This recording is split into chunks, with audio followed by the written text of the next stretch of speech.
اب ہے نماز کسوف و خسوف. کسوف و خسوف کا معنی ہے سورج یا چاند کی تمام یا کچھ روشنی کا چلے جانا. ٹھیک ہے. کسوف سورج گرہن کے لیے اور خسوف چاند گرہن کے لیے. چاند گرہن کا سبب ظاہری کیا ہے کہ زمین چاند اور سورج کے درمیان حائل ہو جاتی ہے تو شیڈ سا آ جاتا ہے اس کے اوپر، سورج کے اوپر یا چاند. پھر تھوڑی روشنی چلی جاتی ہے، زیادہ چلی جاتی ہے. یہ دونوں اللہ کی نشانیاں ہیں اور ان میں تبدیلی آنا یہ بھی اللہ کی نشانی ہے.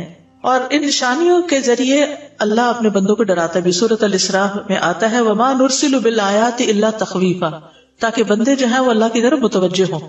یہ کوئی فن کا وقت نہیں ہوتا بلکہ اللہ کی طرف متوجہ ہونے کا وقت ہوتا ہے. سورج اور چاند اللہ کی دو نشانیوں میں سے ہیں. اللہ سورج کو گرہن اور چاند کو گرہن لگا کر اپنے بندوں کو قیامت کا دن یاد کراتا ہے کہ اس دن ان کی روشنی ختم ہو جائے گی. اللہ تعالیٰ نے فرمایا فَإِذَا بَرِقَ الْبَصَرُ وَخَسَفَ الْقَمَرُ وَجُمِعَ الشَّمْسُ وَالْقَمَرُ، جب نظر پتھرا جائے گی اور چاند بے نور ہو جائے گا اور سورج اور چاند جمع کر دیے جائیں گے. لہٰذا یہ نشانی اس دن کی یاد دلاتی ہے. جب آپ صلی اللہ علیہ وسلم کے دور میں ایسا ہوا تو آپ گھبرا کر نماز کی طرف دوڑے. اس موقع پر آپ کا ڈرنا اور تیزی سے آپ اٹھے. آپ کو خوف لاحق ہوا کہ کہیں قیامت تو نہیں آ گئی. آپ مسجد میں تشریف لائے اور پھر بہت طویل قیام، رکوع اور سجدے کے ساتھ نماز پڑھائی. ٹھیک ہے. صحابی کہتے ہیں میں نے کبھی آپ کو نہیں دیکھا کہ کسی نماز میں آپ نے ایسا کیا ہو. پھر آپ نے فرمایا بے شک یہی نشانیاں جو اللہ بھیجتا ہے یہ کسی کی موت یا کسی کی زندگی کی بنا پہ نہیں ہوتی، یعنی توہمات میں نہیں پڑھنا چاہیے، بلکہ اللہ ان کو بھیجتا ہے تاکہ ان کے ذریعے بندوں کو خوف دلائے. یہ صحیح مسلم کی روایت ہے. اس میں آپ دیکھیے کہ ہمارے یہاں بڑے توہمات ہیں، یعنی چاند اور سورج گرہن کے ساتھ شامت آتی ہے حاملہ خاتون کی کہ اس نے لیٹنا نہیں ہے اور اس کو چلتے ہی رہنا ہے ورنہ بچے کے منہ پہ داغ پڑ جائے گا، اور اس قسم کی بہت سی باتیں. اس موقع پر نبی صلی اللہ علیہ وسلم کے بیٹے فوت ہوئے تھے تو لوگوں نے اس کو اس سے منسوب کر لیا کہ اس وجہ سے یہ گہن ہوا ہے کیونکہ ابراہیم کی وفات ہوئی، یعنی اس کے ساتھ ہی ہوا. تو آپ نے فرمایا اس کا کسی کی موت سے کوئی تعلق نہیں، یعنی یہ نہیں کہ کسی ملک کا سربراہ وہ مر جائے گا کیونکہ اس کے ہوتے ہوئے سورج گرہن یا چاند گرہن لگ گیا. عبداللہ ابن عمر کہتے ہیں کہ رسول اللہ صلی اللہ علیہ وسلم کے زمانے میں سورج کو گرہن لگ گیا تو رسول اللہ صلی اللہ علیہ وسلم نماز کے لیے کھڑے ہوئے، لوگ بھی آپ کے ساتھ کھڑے ہوئے. تو دوسری رکعت کے آخری سجدے میں آپ ہانپنے اور رونے لگے. آپ کہہ رہے تھے لم تعدنی ھذا وانا فیہم، لم تعدنی ھذا ونحن نستغفر. اے اللہ تو نے مجھ سے اس کا وعدہ نہیں کیا تھا جبکہ میں ان میں موجود ہوں، تو نے مجھ سے اس کا وعدہ نہیں کیا جبکہ ہم تجھ سے بخشش مانگتے ہوں. پھر آپ نے سر اٹھایا تب سورج صاف ہو چکا تھا. پھر رسول اللہ صلی اللہ علیہ وسلم اٹھے اور لوگوں سے خطاب فرمایا. پہلے اللہ کی حمد و ثنا بیان کی، پھر فرمایا بے شک سورج اور چاند اللہ کی نشانیوں میں سے دو نشانیاں، جب تم ان میں سے کسی کا گرہن دیکھو تو اللہ کے ذکر کی طرف دوڑو. اور آپ نے فرمایا کہ کسی کی موت اور حیات سے اس کا تعلق نہیں ہے، یعنی توہمات میں مت پڑھو. اور چونکہ آپ نے اس کا حکم دیا تھا پڑھنے کے لیے، لیکن پھر بھی نفلی نماز ہے، اگر کسی مجبوری سے انسان نہ پڑھ سکے تو کوئی بات نہیں. اس کے لیے اذان نہیں ہوتی لیکن اعلان ہوتا ہے ان الصلاۃ جامعۃ. اگر حرم میں کبھی آپ ہوں تو وہاں ان الصلاۃ جامعۃ کی آواز کے ساتھ نماز کے لیے بلاتے ہیں اور لمبی نماز پڑھاتے ہیں. اور اس میں حضرت عائشہ کہتی ہے کہ سورج بے نور ہوا ایک بار آپ کی زندگی میں، آپ مسجد میں تشریف لے گئے، لوگوں نے آپ کے پیچھے صفیں بنائی اور پھر آپ نے تکبیر تحریمہ کہی. مرد اور عورتیں سبھی پڑھتے ہیں. حضرت عائشہ بھی پڑھ رہی تھی، حضرت اسماء نے دیکھا اور پھر وہ بھی شروع ہو گئی. اور اس کا طریقہ تھوڑا سا مختلف ہے نماز کا. اس میں تکبیر تحریمہ کہے، پھر دعائے استفتاح پڑھے، پھر تعوذ پڑھے، اس کے بعد سورۃ الفاتحہ کے ساتھ سورت ملائے اور لمبی قرات کرے. ثم یرکع رکوعا طویلا، پھر لمبا رکوع کرے، پھر رکوع سے سر اٹھا کر سمع اللہ لمن حمد ربنا ولک الحمد کہے، پھر دوبارہ سے سورت فاتحہ پڑھے، سجدے میں نہیں جانا ابھی. ٹھیک ہے. اور پھر سورت فاتحہ کے ساتھ کسی دوسری سورت کو ملا کر لمبی قرات کرے، تاہم پہلی رکعت یا پہلے قیام سے یہ قیام تھوڑا کم ہوگا. پھر دوسری مرتبہ لمبا رکوع کرے لیکن پہلے رکوع سے قدرے کم لمبا ہوگا. پھر رکوع سے سر اٹھائے، ٹھیک ہے، یعنی رکوع بھی تھوڑا لمبا لیکن پہلے رکوع سے کم. پھر رکوع سے سر اٹھائے، کافی دیر کھڑا رہے، سمع اللہ لمن حمد ربنا ولک الحمد پڑھے، پھر دو لمبے لمبے سجدے کرے. اسی طرح دونوں سجدوں کے درمیان بھی کافی دیر بیٹھے، یعنی جلسہ میں. اس میں کیا پڑھتے ہیں رب اغفر لی رب اغفر لی، اس کی تکرار کرتا رہے. پھر دوسری رکعت کے لیے کھڑا ہو اور بالکل پہلی رکعت کی طرح دوسری رکعت میں بھی دونوں رکوع وغیرہ ادا کرے. ٹھیک ہے. ہر رکعت میں دو رکوع ہیں اور دو سجدے ہیں، یعنی دو رکعتیں بن جاتی ہیں ایک طرح سے، لیکن دوسری رکعت کا عمل پہلی رکعت کے اعمال سے قدرے کم ہوگا، یعنی طول اس کا. پھر اس کے بعد تشہد میں بیٹھے اور آخر میں سلام پھیر دے. 4 قیام، 4 رکوع اور 4 سجدے بھی ہیں. جہری قرات، آپ نے بلند آواز سے قرات فرمائی تھی. اس میں پرمشقت قیام تھا. حضرت عائشہ کہتی ہے کہ رسول اللہ صلی اللہ علیہ وسلم کے زمانے میں سورج کو گرہن لگ گیا تو آپ نے بڑا پرمشقت قیام، یعنی بہت دیر کھڑے رہے، لمبا قیام کیا. آپ کا قیام سورۃ البقرہ کی قرات کی طرح طویل تھا. ہم تو پوچھتے ہفتے میں سورۃ بقرہ پڑھ لیں. اسماء بنت ابی بکر سے روایت، انہوں نے کہا کہ ایک دن نبی صلی اللہ علیہ وسلم تیزی سے لپک کر گئے. کہا ان کی مراد اس دن سے تھی جس دن سورج گرہن لگا ہوا تھا.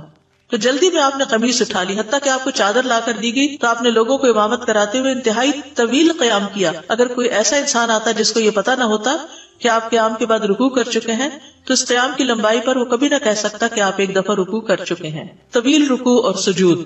پھر نماز کے بعد خطبہ دینا. گرہن لگنے پر کرنے کے کام کیا ہے؟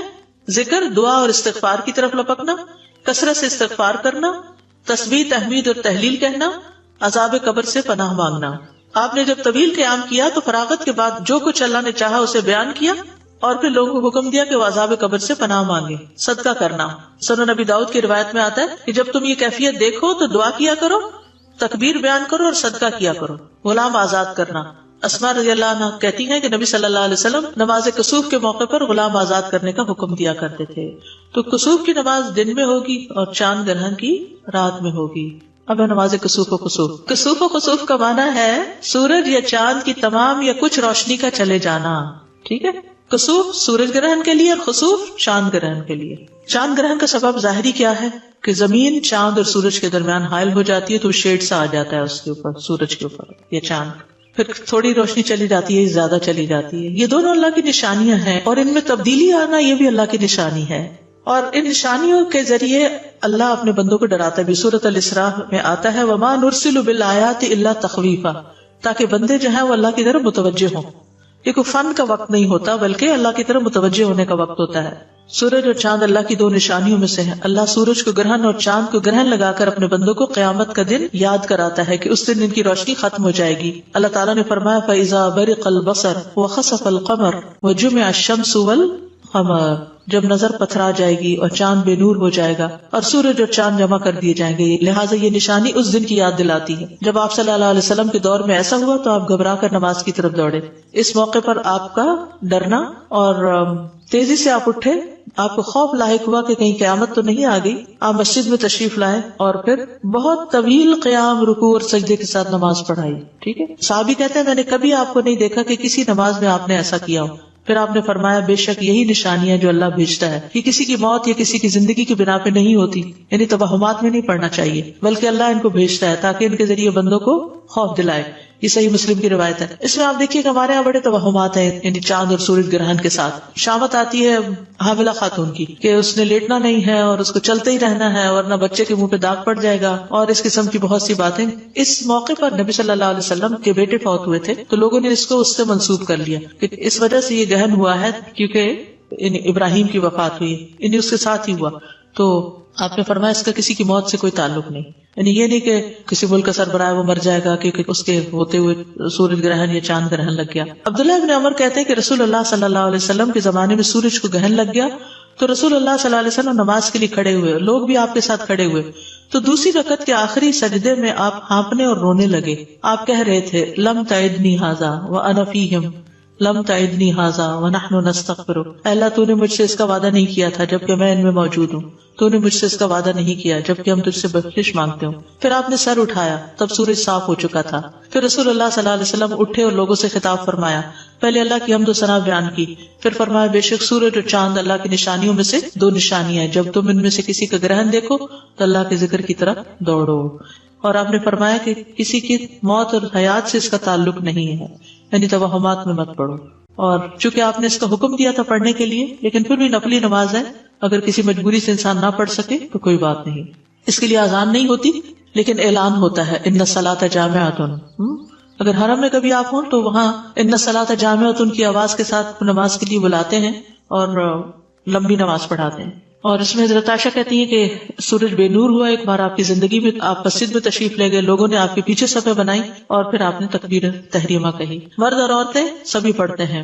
حضرت عائشہ بھی پڑھ رہی تھی، حضرت اسماء نے دیکھا اور پھر وہ بھی شروع ہو گئی. اور اس کا طریقہ تھوڑا سا مختلف ہے نماز کا. اس میں تکبیر تحریمہ کہے، پھر دعائے استفتاح پڑھے، پھر تعوذ پڑھے، اس کے بعد سورۃ الفاتحہ کے ساتھ سورت ملائے اور لمبی قرات کرے. ثم یرکع رکوعا طویلا، پھر لمبا رکوع کرے، پھر رکوع سے سر اٹھا کر سمع اللہ لمن حمدہ ربنا ولک الحمد کہے، پھر دوبارہ سے سورۃ فاتحہ پڑھے، سجدے میں نہیں جانا ابھی، ٹھیک ہے، اور پھر سورۃ فاتحہ کے ساتھ کسی دوسری سورت کو ملا کر لمبی قرات کرے تاہم پہلی رکعت یا پہلے قیام سے یہ قیام تھوڑا کم ہوگا، پھر دوسری مرتبہ لمبا رکوع کرے لیکن پہلے رکوع سے قدرے کم لمبا ہوگا، پھر رکوع سے سر اٹھائے، ٹھیک ہے، یعنی رکوع بھی تھوڑا لمبا لیکن پہلے رکوع سے کم، پھر رکوع سے سر اٹھائے، کافی دیر کھڑا رہے، سمع اللہ لمن حمدہ ربنا ولک الحمد پڑھے، پھر 2 لمبے لمبے سجدے کرے، اسی طرح دونوں سجدوں کے درمیان بھی کافی دیر بیٹھے، یعنی جلسہ میں اس میں کیا پڑھتے ہیں رب اغفر لی رب اغفر، اس کی تکرار کرتا رہے، پھر دوسری رکعت کے لیے کھڑا ہو اور بالکل پہلی رکعت کی طرح دوسری رکعت میں بھی دونوں رکوع وغیرہ ادا کرے، ٹھیک ہے، ہر رکعت میں 2 رکوع ہیں اور 2 سجدے ہیں، یعنی 2 رکعتیں بن جاتی ہیں ایک طرح سے، لیکن دوسری رکعت کا عمل پہلی رکعت کے اعمال سے قدرے کم ہوگا، یعنی طول اس کا، پھر اس کے بعد تشہد میں بیٹھے اور آخر میں سلام پھیر دے۔ 4 قیام، 4 رکوع اور 4 سجدے بھی ہیں۔ جہری قرات، آپ نے بلند آواز سے قرات فرمائی تھی، اس میں پرمشقت قیام تھا۔ حضرت عائشہ کہتی ہے کہ رسول اللہ صلی اللہ علیہ وسلم کے زمانے میں سورج کو گرہن لگ گیا تو آپ نے بڑا پرمشقت قیام، یعنی بہت دیر کھڑے رہے، لمبا قیام کیا۔ آپ کا قیام سورۃ البقرہ کی قرات کی طرح طویل تھا۔ ہم تو پوچھتے ہفتے میں سورۃ بقرہ پڑھ لیں۔ اسماء بنت ابی بکر سے روایت، انہوں نے کہا کہ ایک دن نبی صلی اللہ علیہ وسلم تیزی سے لپک کر گئے، کہا ان کی مراد اس دن سے تھی جس دن سورج گرہن لگا ہوا تھا، تو جلدی میں آپ نے قمیص اٹھا لی، حتیٰ کہ آپ کو چادر لا کر دی گئی تو آپ نے لوگوں کو امامت کراتے ہوئے انتہائی طویل قیام کیا۔ اگر کوئی ایسا انسان آتا جس کو یہ پتا نہ ہوتا کہ آپ قیام کے بعد رکوع کر چکے ہیں تو اس قیام کی لمبائی پر وہ کبھی نہ کہہ سکتا کہ آپ ایک دفعہ رکوع کر چکے ہیں۔ طویل رکوع اور سجود، پھر نماز کے بعد خطبہ دینا۔ گرہن لگنے پر کرنے کے کام کیا ہے؟